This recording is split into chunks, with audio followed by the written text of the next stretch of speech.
Assalamualaikum warahmatullahi wabarakatuh. Salam sejahtera bagi kita semuanya. Om Swastiastu, salam kebajikan, namo buddhaya, rahayu, rahayu, rahayu. Saudara-saudara Pekutan Pring, alhamdulillah, semoga kita semuanya saat ini dalam keadaan sehat walafiat, dalam rezeki yang barokah, umur panjang yang barokah. Kali ini kami mengunjungi sebuah peninggalan dari leluhur kita semuanya, yaitu sebuah bangunan yang megah dengan gaya seni yang sangat istimewa sekali. Dari gaya seni itulah generasi berikutnya termasuk kita mencontoh bagaimana para leluhur kita membentuk sebuah bangunan dengan bahan batu bata merah dan melekatkannya, yang di zaman itu belum ada semen. Kita lihat di depan kita ini adalah material dari batu bata merah kuno begitu, yang tanpa celah dengan sistem gosok. Jadi pakai cara digosok, teman-teman, seperti ini. Fungsinya adalah untuk meminimalisasi penyerapan air, dan biasanya sistem gosok ini digunakan kepada bangunan-bangunan seperti petirtaan atau pemandian, serta saluran air untuk para warga yang bercocok tanam di zaman itu. Ya, inilah sebuah pertirtaan berada di Desa Temon, Kecamatan Trowulan, Kabupaten Mojokerto.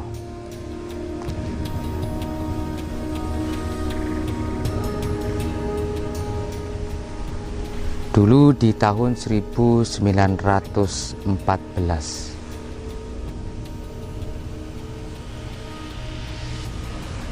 ada salah satu ujian begitu ya terhadap para petani di zaman itu, di mana tanaman-tanaman yang dirawat oleh para petani diserang oleh hama, yaitu berupa hama hewan tikus. Semua tanaman-tanaman pada waktu itu termasuk padi, jagung, pada rusak begitu. Namun ketika tikus-tikus yang banyak itu dikejar, ternyata semua tikus-tikus tersebut berlari ke tempat ini, teman-teman. Dan disitulah timbul kecurigaan, tikus yang sedemikian banyak berlarian menuju lubang yang pasti di dalamnya terdapat ruangan begitu. Dari hasil kecurigaan tersebutlah maka digalilah dan ditemukanlah situs petirtaan ini, saudara-saudara Pekutan Pring. Kedalaman 3,5 meter. Adalah Bupati pertama Mojokerto yang berinisiatif begitu membugar ataupun membuka semua temuan-temuan di petirtaan ini. Dan disitulah dibongkarlah semua lubang-lubang tikus tersebut, dan situs ini semakin tampak lebih jelas.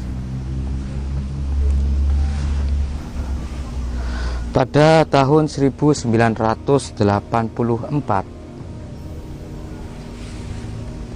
dilakukanlah ekskavasi sampai selesai di 1989.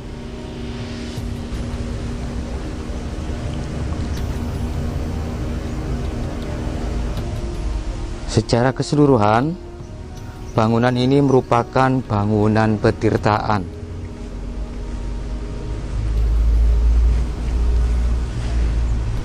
yang berdiri pada permukaan tanah yang jauh lebih rendah, yaitu 3,50 meter.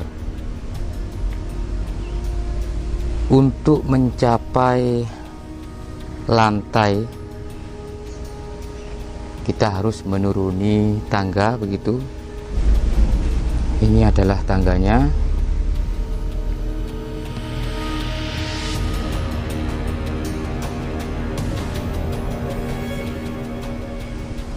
Dan berada di sebelah utara candi. Artinya pintu masuknya dari sebelah utara.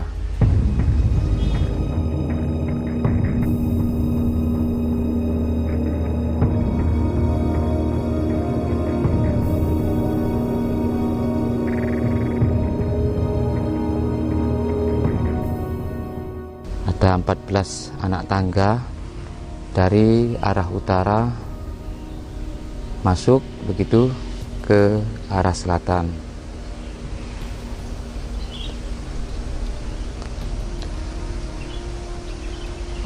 Denah dari bangunan pertirtaan ini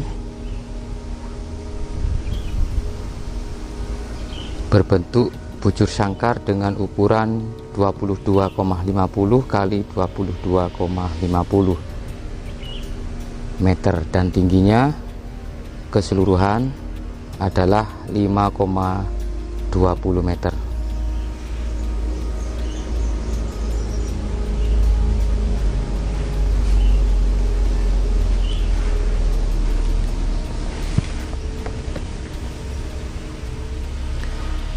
Bahan bangunan yang digunakan untuk bangunan ini adalah batu bata sebagai material utama yang digunakan sebagai bangunan induknya, teras, serta kolam. Namun selain batu bata terdapat batu andesit.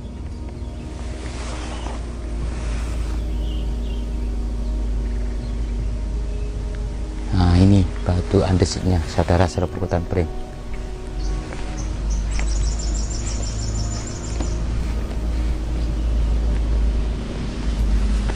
Nah, itu adalah batu andesit ya, yang digunakan sebagai pancuran air atau jaladwara.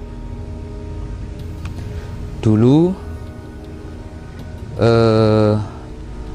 batu-batu andesit ini ya ada 46 batu andesit atau jaladwara atau pancuran air. Ada 46 buah batu andesit, saudara serbukutan pring.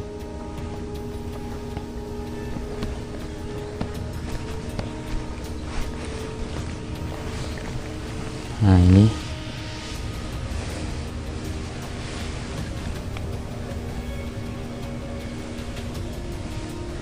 namun sekarang tinggal 19, teman-teman.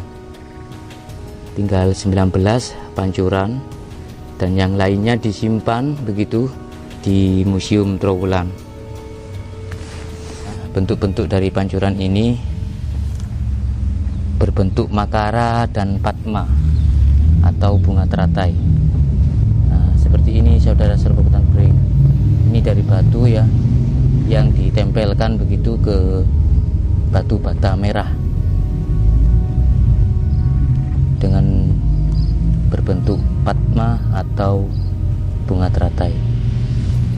Terus ada juga dengan bentuk lain yaitu makara seperti ini ya.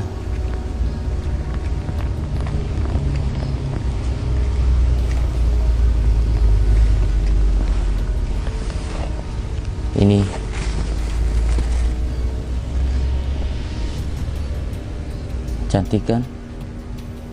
Mantap sekali saudara-saudaraku. Ini adalah dari batu andesit yang diukir sedemikian rupa begitu, sampai sedetil-sedetilnya ya. Mereka membuat Jaladuara ini. Dan di situ juga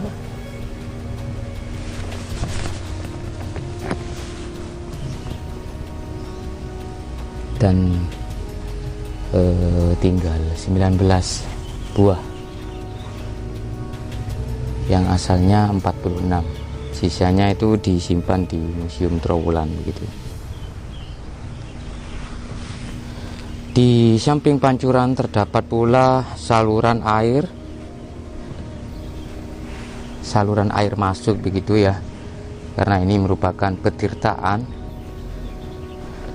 di sisi selatan. Nah, jadi saluran airnya dari sini. Nah, di situ ada lubang ya. Itu.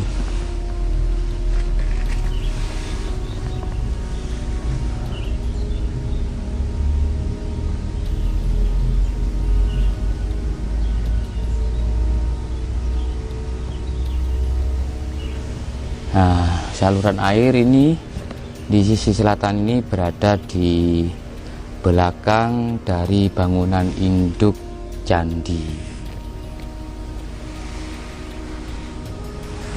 Ini adalah bangunan induknya.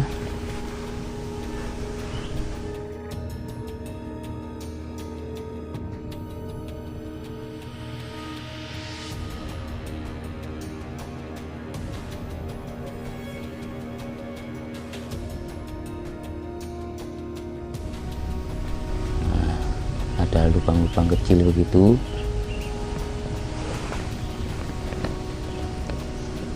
Kita coba lihat secara detail begitu ya tentang bangunan induk candi ini.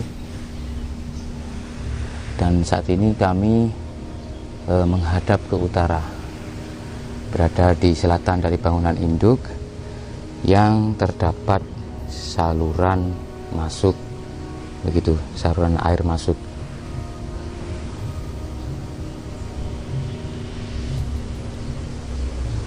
Bangunan induk ini dikelilingi oleh bangunan-bangunan menara.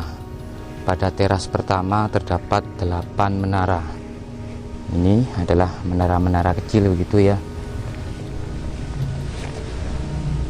Ada 8 menara. Ini terus itu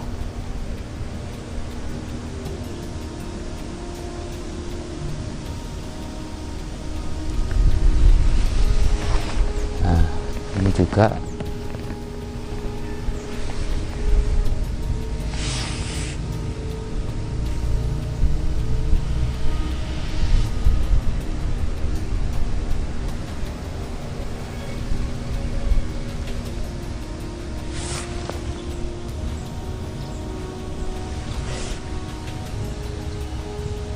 dan di tengah dari 8 menara ini terdapat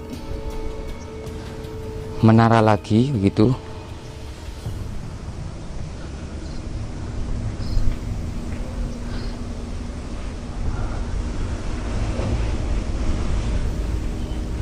Ada 4 menara.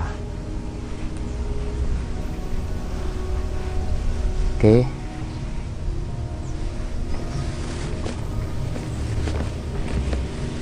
Jadi semuanya ada 12 menara dan 1 menara bangunan induk. 13 semuanya yang mirip menara.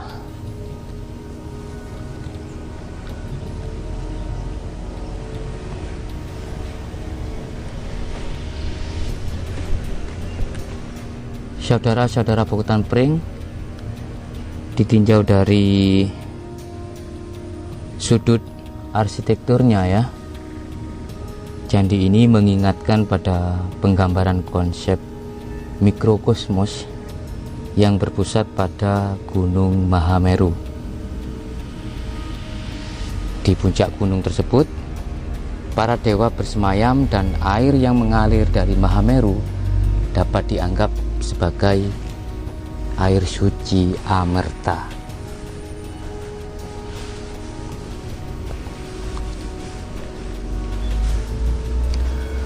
Konsep tentang kesucian Mahameru ternyata dikenal baik dalam Hinduisme dan Buddhisme. Jadi sangat mungkin candi ini merupakan sebuah petirtaan yang disucikan oleh pemeluk Hindu dan Buddha pada waktu itu. Artinya, arsitektur dari bangunan candi ini merupakan replika dari Mahameru.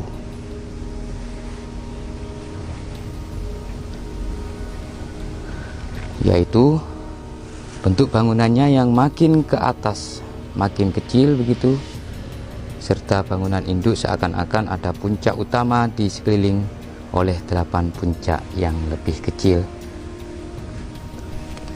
Ya, saudara-saudara Pukutan Pring, ini adalah keadaan dari Candi Tikus yang bermula dari sebuah hewan tikus yang menjadi hama terhadap ladang warga atau pesawahan warga waktu itu. Namun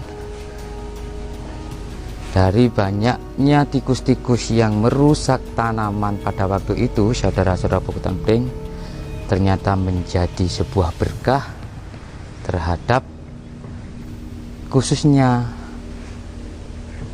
di desa Temon ini. Apa berkah yang didapat? Tikus tersebut secara naluri begitu seakan-akan memberi petunjuk, memberitahu bahwa di sini terdapat sebuah bangunan besar, bangunan istimewa, bangunan megah, peninggalan dari leluhur kita, terutama terhadap orang-orang di sini, teman-teman. Mereka berjualan, buka-buka usaha kecil di sekitar candi ini, dan ketika para pengunjung yang banyak datang ke sini, setidaknya dari beberapa dari mereka mampir ke warung begitu, dan menjadi berkah, menjadi keuntungan bagi masyarakat sekitar sini. Apa pelajaran yang didapat ketika mendengar dari cerita ditemukannya Candi Tikus ini?